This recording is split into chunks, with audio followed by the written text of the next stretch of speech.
Tell me about what you saw from Drew Titsworth during against Louisville. Whew.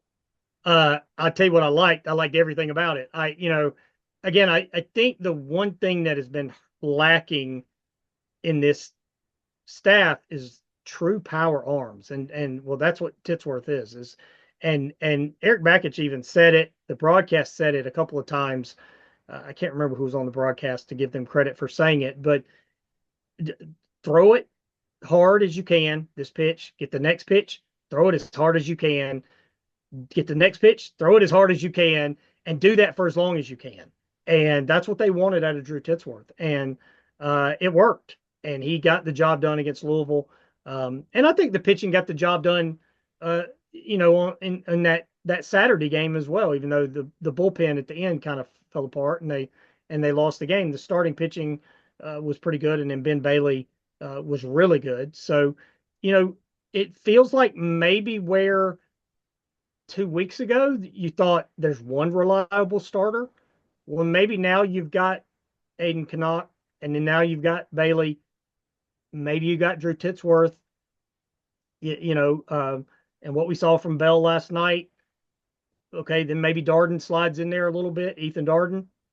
So maybe there's 4 or 5 at least in the mix now, Bill. Where a couple weeks ago it didn't feel like Saturday and Sunday was like, how are we going to get through these 2 days every weekend? Gordon Sellars has decided to come to Clemson University. He'll be a member of that 2026 recruiting class, the third receiver to join that class. And I like that these guys all get to sit a year. You won't keep them completely on the bench, but there will be reserves with Bryant Wesco and TJ Moore still on campus, probably Tyler Brown still on campus.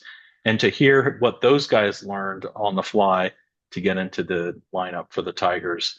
Also, one thing I alluded to is that the class this year coming in, the freshman, has some questions involved with it. But also, all three of these guys have more height than those two guys. So let's say the two freshmen on the coming year's team are going to find their feet and be just fine.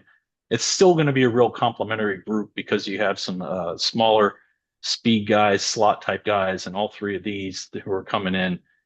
Although Naeem Burrows at 6 foot could work in the slot, and everybody likes his skill set there, they are going to add more height to whoever's going to be thrown to them, whether it's Chris Vizina, Chris Denson, or Tate Reynolds, or Brock Bradley.